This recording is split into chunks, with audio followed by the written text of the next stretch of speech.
This story is titled, My Life Was Destroyed by Brother and Parents Rejected Me. After my success, he's begging for help since they cut him off too. Hey everyone, I'm Olivia, 31, and I was never supposed to exist. At least, not as a girl. That sounds dramatic, but it's the unfortunate truth of my childhood. My mom always dreamed of having 2 boys.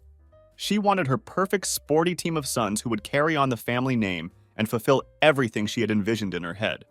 When she got pregnant with me and found out I was going to be a girl, she was completely devastated. My Aunt Catherine, who I'm still close with to this day, once told me something that continues to haunt me. Apparently, when my mom found out I was going to be a girl, she actually looked into terminating the pregnancy. By the time she got serious about it, it was already too late and considered medically risky. So I was born, not as a blessing, but as a regret. Mom never directly told me I was unwanted, but she didn't have to. It was in the way she looked at me, the way she treated me, and honestly, the way she talked about me when she thought I wasn't listening. I was labeled as a fussy baby, a needy toddler, and later a difficult child. Nothing I did was ever good enough. And then there was my older brother Nathan, who's now 33. Nathan was their golden boy, the apple of their eye. He was everything I wasn't, confident, charming, and honestly a complete jerk. But my parents didn't see that side of him. To them, Nathan was perfect. If you asked them back then, or even now, he practically walked on water. Nathan wasn't just the favorite. He was the villain in my story. He made it his life's mission to make me miserable growing up. He had this knack for getting me into trouble. If something went wrong in the house, it was always Olivia did it. If he broke Mom's favorite crystal vase, it must have been me. If he took money out of Dad's wallet, obviously that was my fault too. He'd come up with these wild, detailed lies, and no matter how absurd they sounded, my parents always believed him. It got to a point where I didn't even bother defending myself anymore. What was the point? They never listened. Nathan was always just being a kid or didn't mean any harm, while I was labeled as the troublemaker who needed to learn how to behave properly. But Nathan didn't stop at just lying about me at home. He made school absolute hell for me too.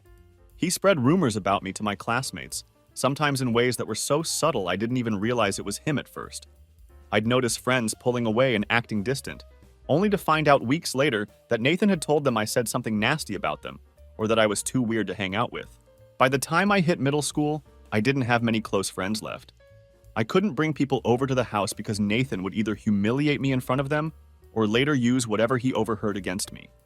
He'd twist my words and make it sound like I was bad-mouthing our parents or being ungrateful. And of course, Mom and Dad believed him every single time. The favoritism was glaringly obvious in every aspect of our lives.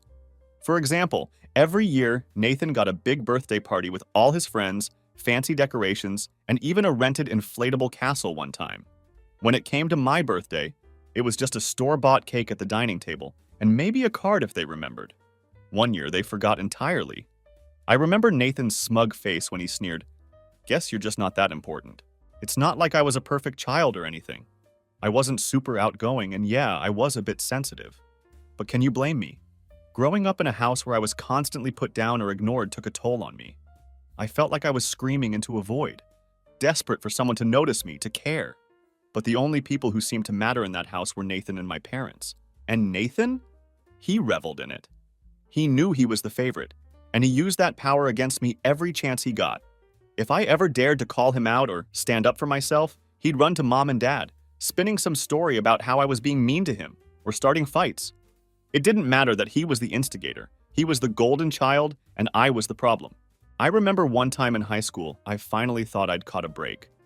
I had worked up the courage to try out for the school play. I wasn't the lead or anything, but I got a decent supporting role. For once, I was proud of myself. I told my parents about it, hoping maybe they'd come see me perform. Nathan immediately jumped in, saying, "Why would anyone want to watch her embarrass herself on stage?" Mom didn't even defend me. She just shrugged and said, "Maybe next time, Olivia." That was the moment I realized they weren't just indifferent. They were actively uninterested in me. Nathan wasn't just cruel. He was calculated. He knew exactly how to get under my skin and make me feel small. And the worst part? He never faced any consequences for it. Mom and Dad never called him out, never punished him. If anything, they encouraged it by always taking his side. Every day felt like a battle I was destined to lose. I'd try to focus on school or my hobbies, but Nathan was always there, lurking in the background, ready to tear me down. And my parents? They didn't care. To them, Nathan could do no wrong, and I was just there, a mistake they couldn't undo. And yet, somehow I survived. Maybe it was stubbornness. Maybe it was the faint hope that one day things would get better. But if there's one thing I've learned, it's that you can't force people to love you. You just have to find the strength to walk away. And that's exactly what I did later. By the time I turned 18, I was done. Like, completely done with my family. I knew the only way I'd ever have a chance at real happiness was to get out of there. So I put everything I had into school. I wasn't just trying to get good grades. I was fighting for freedom. I worked my butt off to get a scholarship to a college out of state. I applied to every program, wrote essay after essay, and spent hours filling out financial aid forms. The moment I got my acceptance letter from a university in Phoenix with a partial scholarship, I cried. Not because I was sad, but because I finally saw a way out.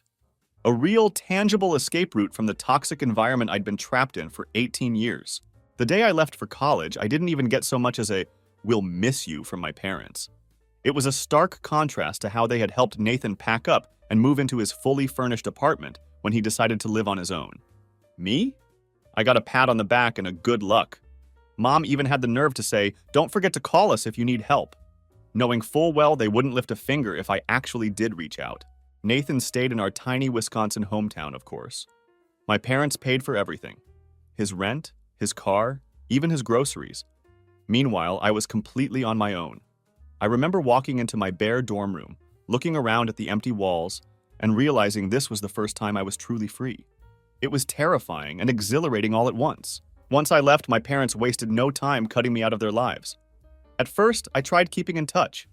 I called them a couple of times, but the conversations were short and awkward. They never asked how I was doing or how school was going. They just updated me on Nathan's life, how he got a new car, how he was hosting some big party, how he and his girlfriend Melissa at the time were getting serious. It didn't take long for me to realize they didn't care about my life at all. So I stopped calling, and honestly, they didn't seem to notice. Our family group chat became the Nathan Show. It was all about his accomplishments, like how he grilled the best steak at a BBQ, or how he was thinking of starting his own business, which never happened, by the way. Meanwhile, I was balancing 15 credit hours, 2 part-time jobs, and endless study sessions just to keep my scholarship. There were days when I didn't know how I was going to make it. I'd work late shifts at a campus coffee shop, then stay up until 3 a.m. cramming for exams. I lived on instant noodles and dollar store mac and cheese because that's all I could afford. Some days, I felt like I was barely holding it together, but I refused to call home for help. Not that they would have offered any, but I wasn't about to give them the satisfaction of seeing me struggle. Even when things got tough, I couldn't bring myself to regret leaving. My senior year of college was a turning point. That's when I met Daniel, the man who would eventually become my husband. I wasn't looking for a relationship at the time. I was too busy trying to survive. But Daniel kind of fell into my life in the best way possible. We met during a group project in one of my classes. He was one of those people who seemed genuinely interested in getting to know me, not just for the project, but for who I was as a person. At first, I was hesitant. I wasn't used to people being kind without some ulterior motive, thanks to my family. But Daniel wasn't like that. He was patient and kind, and he made me feel like I was worth something. One of the things that stood out to me the most about Daniel was his family. I'll never forget the first time he invited me to dinner at his parents' house. I was so nervous, but they made me feel welcome from the moment I walked through the door. His mom hugged me like she'd known me forever, and his dad joked about how Daniel never brought anyone home unless they were the real deal. They asked about my life, my classes, and my plans for the future. They listened, like, actually listened. It was such a stark contrast to my own family that I didn't know how to react at first.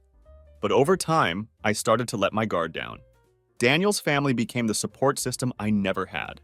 His mom would send me care packages during finals week, filled with snacks and little notes of encouragement. His dad offered to help me fix my car when it broke down, even though he barely knew me at the time. They treated me better in a month than my own parents had my entire life.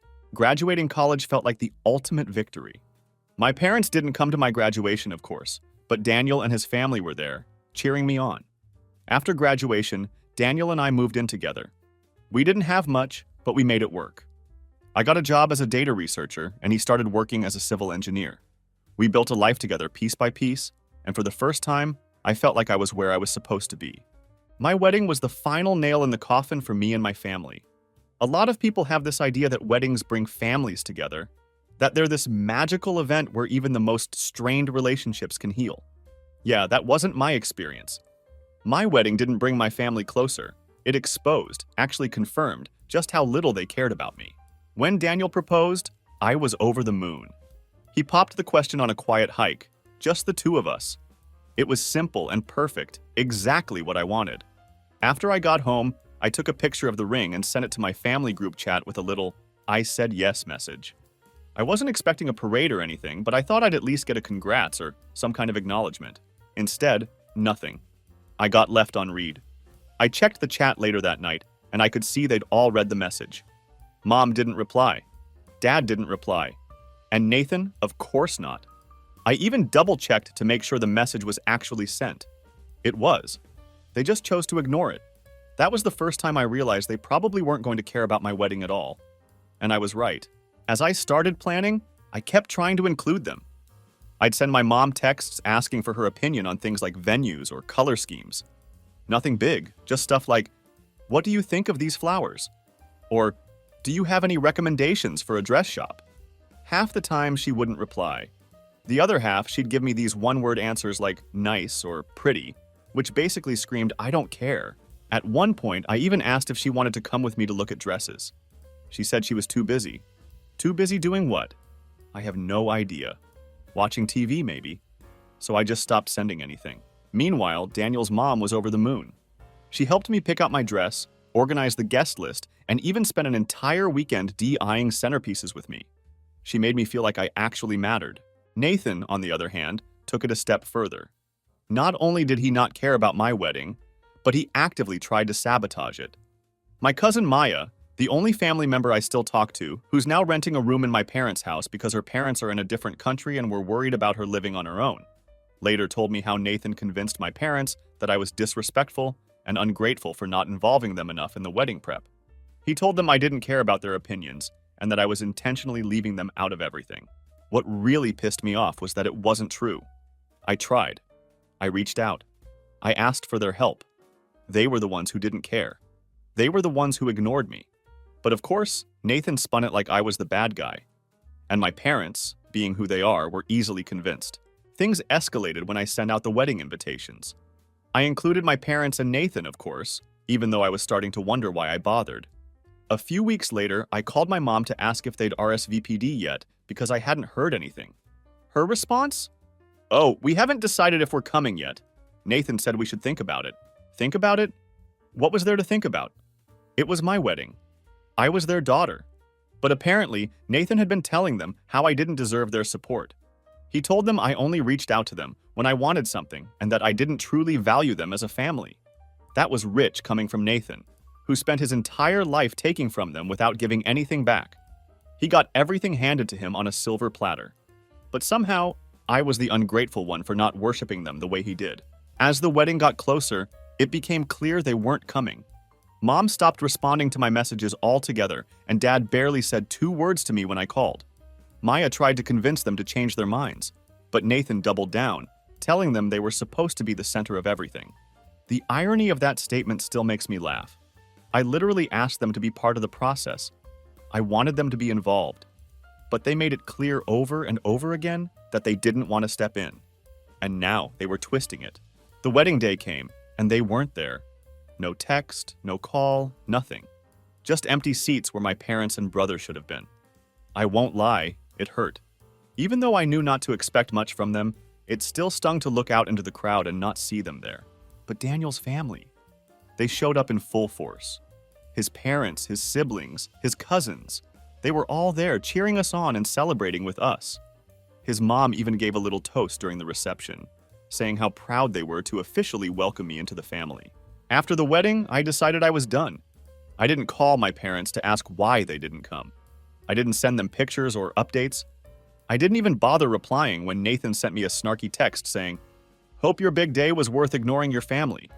I blocked Nathan's number after that. I figured there was no point in keeping the lines of communication open when all he ever did was tear me down. If they didn't want to be part of my life, that was their choice. But I wasn't going to keep trying for people who couldn't even bother to show up for me. So while I was over in Phoenix building a life with Daniel, my brother Nathan stayed back home, basking in his golden child glory. If you've been keeping up, you already know that my parents worship the ground Nathan walks on. That didn't change when he got married. In fact, it only got worse. Nathan married Melissa, and my parents went all out for their wedding. I didn't get an invite, not that I'd have gone, but Maya kept me in the loop. She told me they practically covered everything. The venue, the catering, the flowers, even Melissa's dream dress. Maya said the whole thing probably cost more than what most people spend on a down payment for a house. Speaking of houses, guess who got one of those too? Yep, Nathan and Melissa didn't even have to worry about buying their first home because my parents bought it for them. A 3-bedroom, 2-bath house in a nice suburban neighborhood, all fully furnished. Meanwhile, I was over here in Phoenix working 2 jobs just to save up for a decent apartment with Daniel. Maya would call me every once in a while with updates about Nathan's charmed life. According to her, my parents were over at his house constantly, doting on him and Melissa like they were royalty. They'd babysit their dog, help with landscaping, and even stock their fridge when Melissa didn't feel like grocery shopping. I'll admit hearing all that stung a little. Not because I wanted their help, I'd been fine on my own for years, but because it was just another reminder of how differently they treated us. When I got married, they couldn't even bother to send me a text. But for Nathan, the sky was the limit. For a while, everything seemed picture perfect for Nathan and Melissa. My parents bragged about them to anyone who would listen, acting like they were the epitome of success. Maya told me how they'd gush about how Nathan found such a wonderful wife and how they were building such a beautiful life together. But then things started to shift. After a couple of years, my parents started dropping hints about grandchildren. At first, it was subtle. Little comments about how a baby would make their family complete, or how they couldn't wait to spoil a grandchild. But subtlety isn't really their strong suit, so it quickly escalated. Maya told me my mom became borderline obsessed with the idea of grandkids. She'd bring it up every chance she got, pestering Nathan and Melissa about when they were going to start a family. My dad wasn't much better. He'd make comments about continuing the family name and how it was Nathan's responsibility as the eldest son to carry on the legacy. I wasn't surprised, honestly. My parents have always been weirdly traditional, especially when it comes to family stuff. They don't just want grandkids, they want biological grandkids. Adoption wasn't an option in their eyes. It had to be blood-related grandchildren, preferably a boy to carry on the name. Nathan and Melissa, for their part, tried to dodge the topic for as long as they could. Maya said Melissa would laugh it off or change the subject, while Nathan would make vague excuses about not being ready yet. But my parents weren't buying it. They started pushing harder, to the point where it became this constant source of tension. Maya told me about one family dinner where my mom straight up asked Melissa if she was on birth control and when she planned to stop taking it. Melissa looked mortified, but my mom didn't care. One day, during one of my regular catch-up calls with Maya, she told me that Nathan and Melissa had been trying to have kids. They just weren't telling anyone. Yeah, apparently, they had been trying for over a year, doing the whole fertility specialist thing, and the news wasn't good. Nathan had some kind of condition. Maya didn't know all the details. That made it almost impossible for him to have biological children. Melissa was fine medically. It was all on Nathan's side. And here's where it gets messy. Nathan and Melissa didn't tell my parents right away. Honestly, I get it. Knowing my mom and dad, they wouldn't have been supportive or understanding. They would have been disappointed, and not the aw shucks kind of disappointed. The kind where they make you feel like you've personally let them down and disgraced the entire family. Nathan and Melissa kept it under wraps for a while, but secrets like that don't stay hidden forever, especially in our family. My parents were relentless about the whole grandchild thing. Every time they saw Nathan and Melissa, they'd drop comments about when they were going to have kids, not if, always when. Maya told me it all came to a head during a family dinner. Mom was doing her usual thing, grilling Melissa about babies, saying stuff like, "Oh, you're not getting any younger, and you should really think about starting now before it's too late." Melissa finally snapped and said something like, "It's not that simple, okay?" That's when the truth came out. She spilled everything, the fertility issues, the specialist visits, all of it. My parents' reaction? About as bad as you'd expect. Maya said they didn't even try to comfort Nathan or Melissa. Mom just sat there looking like someone had told her Christmas was canceled, and my dad muttered something about how they should have told them sooner. Real supportive, right? After that, things got weird. My parents didn't come right out and say they were mad at Nathan, but you could tell they were. The way Maya described it, it was like a switch flipped. Mom stopped calling Nathan every day, and my dad didn't swing by their house as often. They still doted on Melissa, probably because they saw her as their last hope for grandkids.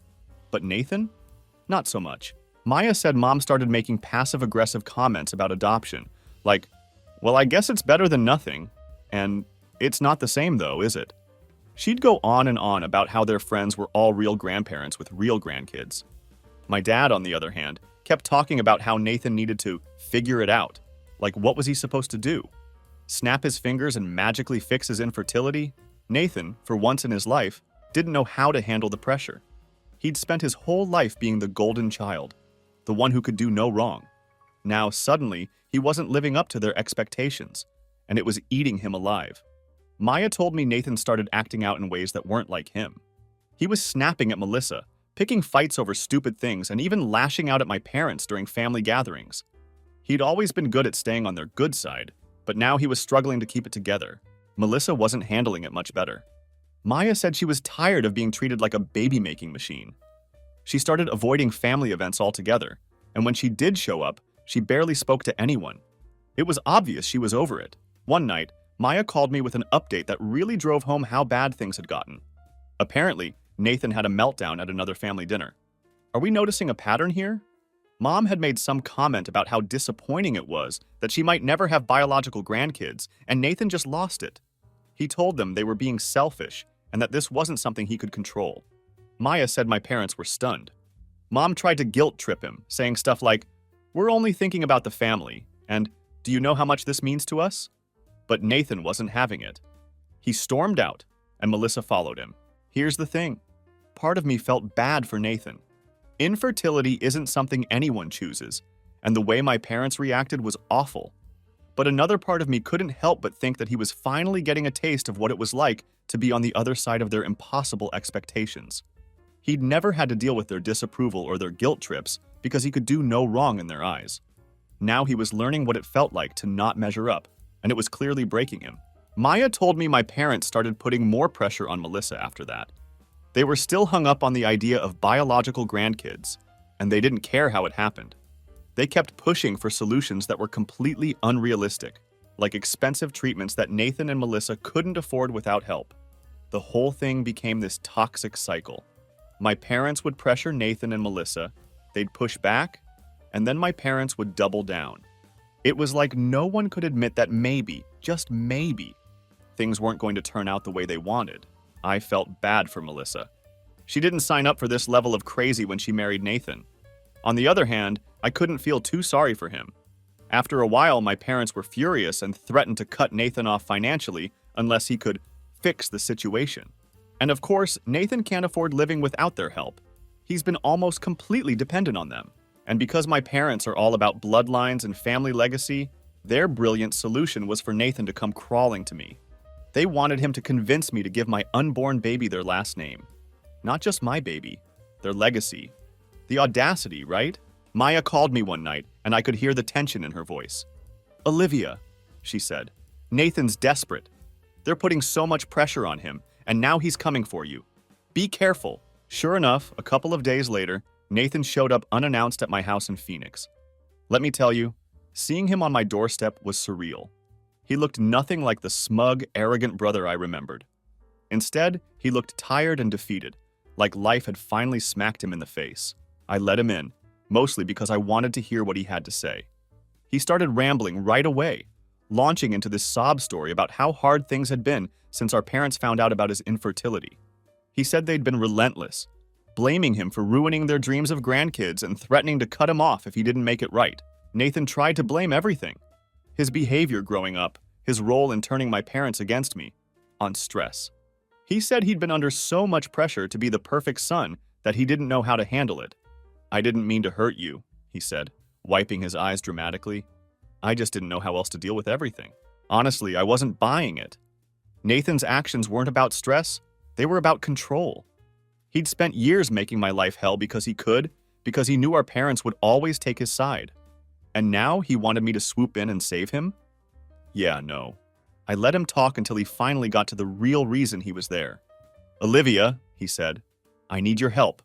Mom and Dad are serious about cutting me off unless I can fix this.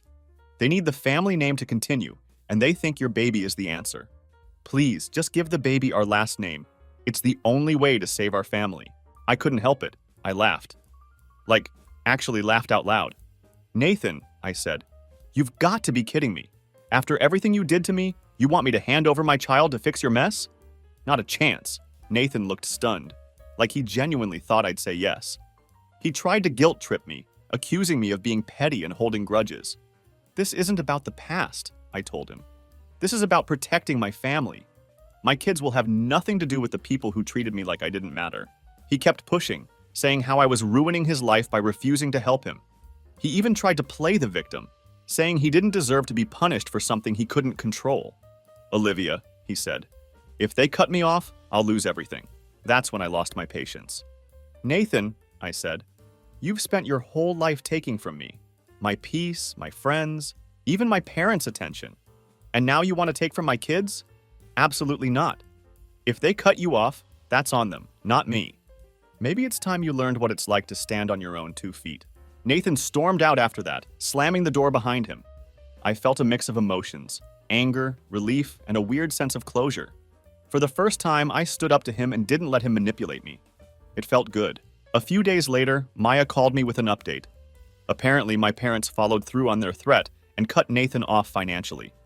They stopped paying for his house, his car, and everything else they'd been covering for him.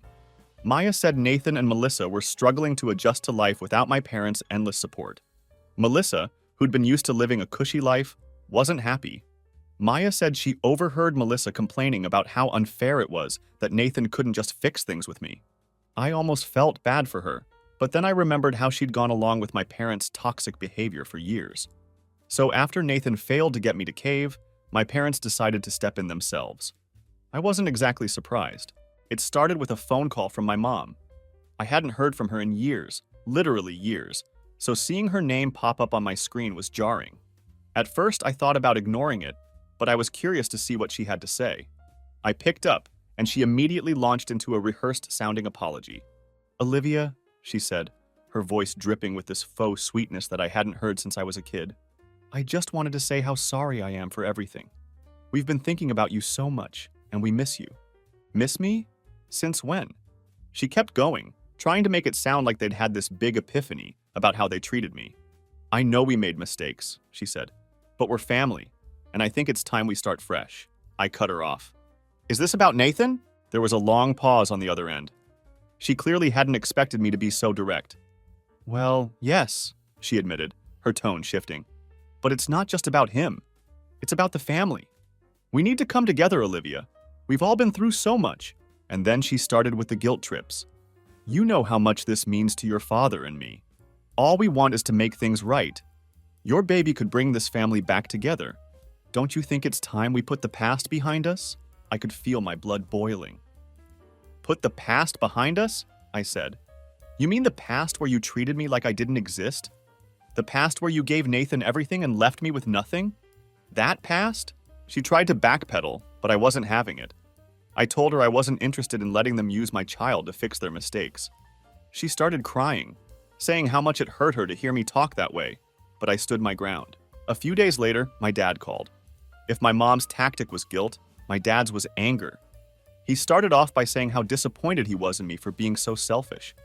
He told me I was tearing the family apart and that I needed to grow up and think about the bigger picture. I let him rant for a while before cutting in. "Dad, let me make one thing clear. My baby is not your second chance. If you're so worried about the family name, maybe you should have thought about that earlier." Way earlier. He didn't have much to say after that, but he tried one last jab. "You know, Olivia, we only want what's best for the family. If you can't see that, then I don't know what else to say." I had enough and blocked them everywhere, and I haven't heard from them since. Meanwhile, I'm focusing on my life and what's coming. Daniel and I will be raising our kids in a loving, healthy environment, something I never had growing up. Maya and Daniel's family have become my support system, and I couldn't be more grateful for them. I've thought a lot about whether I should feel guilty for cutting off my family, especially Nathan. But every time I think about it, I come back to the same conclusion. I don't owe them anything. They made their choices, and now they're dealing with the consequences. Nathan and my parents can keep playing their games, but I'm done. I'm done being the scapegoat, the afterthought, the one who always had to bend to make them happy. I'm building a new life, one filled with love, respect, and the kind of family I always wanted but never had. Sometimes the best thing you can do for yourself is walk away from the people who hurt you, no matter who they are.